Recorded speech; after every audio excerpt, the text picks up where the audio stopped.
¿Qué es lo fundamental que ha ocurrido en el último mes, mes y medio en el Teatro de Operaciones Militares en Ucrania? Recordad que siempre digo Teatro de Operaciones Militares en Ucrania, no de Ucrania. Es decir, porque considero que desde abril del año 2022 esto no es una guerra de Rusia con Ucrania, sino que es una guerra de la OTAN con Rusia. ¿Mm? Aquella guerra que se inició en febrero del 22 tendría que haber acabado en abril con el acuerdo de paz de Estambul, que fue impedido por la OTAN. Y a partir de ese momento estamos en otro escenario, pues, totalmente distinto, ¿no? Entonces, dentro de los aspectos operacionales que ha ocurrido en el último mes y medio, fundamental, pues la apertura de un nuevo frente en la región de Kharkov. ¿Mm? Eh, ¿Esto cogió por sorpresa a la OTAN y a las tropas ucranianas? No, no lo cogió por sorpresa. Tenían conocimiento claro de la acumulación de tropas rusas al otro lado de la frontera, ¿no? Y por lo tanto podían esperar un ataque en cualquier momento. Se suponía que había unas defensas preparadas, se suponía que había unas capacidades militares para hacer frente, pero eso resultó fallido y en pocas horas las tropas rusas empezaron a entrar en poblaciones de fronterizas. ¿Cuál es la intención de esta apertura de frente por parte de Rusia? Bueno, algunos han dicho que simplemente era un engaño, ¿no? Es decir, que era poco menos que entrar en la región de Kharkov, simplemente para desviar la atención de otras zonas del frente y por lo tanto, y algo de eso hay, ahora lo explicaremos, ¿no? Pero la realidad es que la acumulación de tropas en esa zona es suficientemente importante como para pensar en una campaña. Es decir, no era abrir el frente, engañar al enemigo, retirarse, y no, hay una intención clara de preparar posiciones para avanzar más cuando eso sea pertinente. ¿Cuándo será pertinente? Pues cuando ese frente se debilite. ¿Por qué? Pues porque, como estamos viendo, las reservas estratégicas ucranianas ya empiezan a ser muy escasas y además ya formadas en gran parte por personal movilizado con muy poco entrenamiento y también con importante escasez de sistemas de armas y de artillería, ¿no? el- la apertura del frente de Kharkov hizo que inmediatamente del orden de 30 brigadas ucranianas de otros frentes tuvieron que ser retiradas y mandadas hacia el norte para tapar el agujero que estaban creando las tropas rusas, que se dirigían hacia donde ya han llegado, a Lipsi y a Bulchansk, como puntos críticos de la ofensiva. Lo cierto es que las tropas rusas que han entrado aproximadamente son unas 30.000, pero quedan entre 50 y 70.000 y 80.000 de reserva que no han entrado todavía en combate. Realmente, tenía por aquí apuntado, son el 11 al 44 cuerpos de ejército rusos. Esto es junto con elementos del sexto ejército de armas combinadas y el primer ejército de tanques de la Guardia, que es una unidad muy potente. Esto significa que hay una clara intención de mantener una presión ahí y un auténtico martillo que amenaza todo el frente norte. ¿Qué ha hecho el ejército ucraniano? Pues lo único que podía hacer, mandar todas las unidades y las reservas que pudiera hacia el norte para tapar el agujero. Pero claro, eso que provoca inmediatamente, provoca el estiramiento de las líneas, no solamente de las líneas de combate, sino el estiramiento de las líneas logísticas, ¿sí? Y que se abran huecos en otras zonas del frente. Y así hemos visto cómo ha habido avances primero en la zona de Chasiv, después ha habido avances en el sur, por el Robotino y en la altura aquella del Miski, creo que se llamaba. Cuando eso se ha intentado tapar, pues ha habido avances en la zona de Sivers. Cuando se ha intentado tapar la zona de Sivers, ha habido avances hacia Teorex. Como vemos, es un encadenamiento continuo de situaciones donde esas reservas ucranianas tienen que estar moviéndose kilómetros y kilómetros para arriba y para abajo para intentar tapar los huecos. Claro, esto es una situación muy delicada y que a la larga se hace insostenible, porque cada operación para tapar huecos significa muchas pérdidas.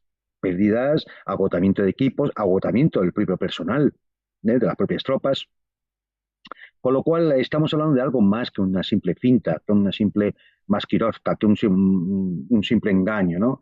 Estamos hablando de algo mucho más importante, sobre todo porque el avance en dos direcciones en la región de Kharkov, una va hacia Lipsk, que tiene la intención de amenazar la propia ciudad de Kharkov, que no va a ser asaltada, que nadie piense en eso. Kharkov es una ciudad rusa y no va a ser destruida en una batalla infernal, que además conllevaría muchas pérdidas por los dos bandos.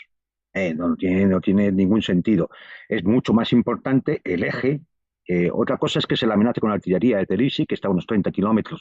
Mucho más importante el eje de Ulchansk, que amenaza cortar las vías de suministro hacia la ciudad de Kupiansk, con lo cual obligaría a las tropas ucranianas a abandonar Kupiansk y eso pondría en peligro Izium y por lo tanto algo indispensable que sería la entrada hacia el eje Slaviansk-Kramatorsk-Constantinopla desde el norte.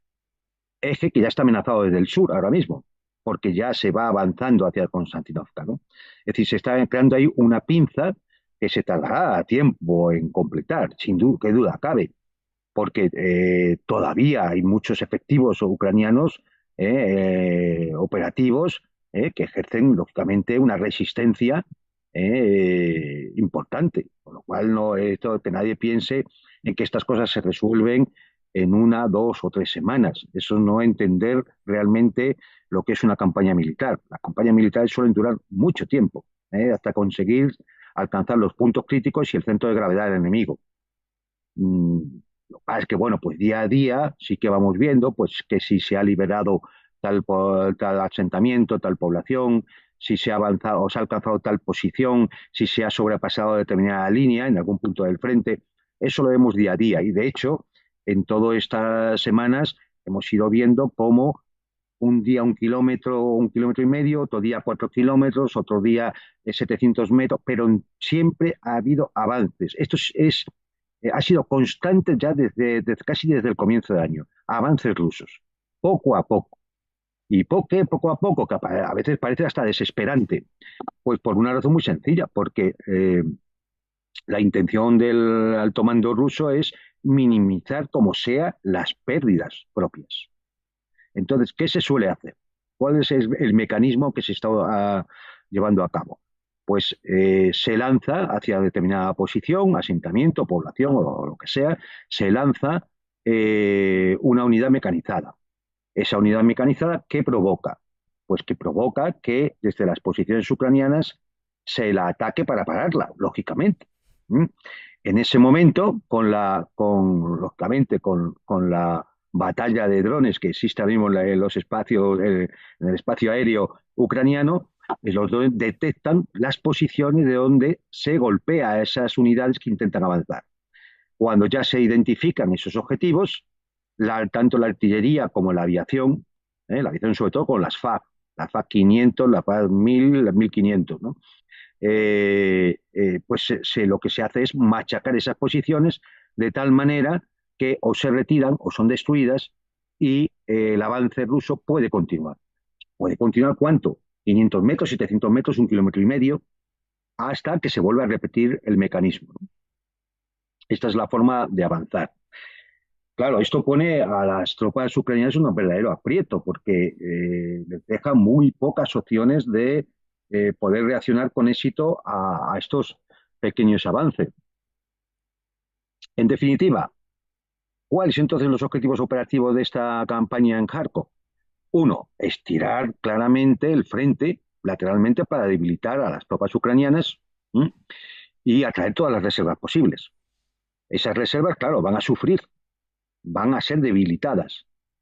El frente se estabilizará. De hecho, ya ha ocurrido en la zona de Kharkov, hay batallas en Ulchan, pero el frente, digamos, en los últimos días se mueve poco.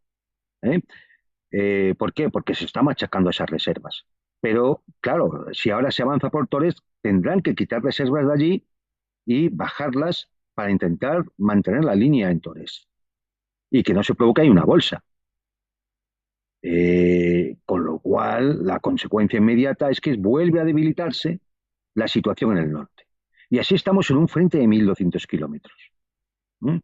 Con unas pérdidas mensuales aproximadamente de 30.000 bajas, ya no, es decir, muertos y heridos que ya no vamos a poder volver a combatir al mes.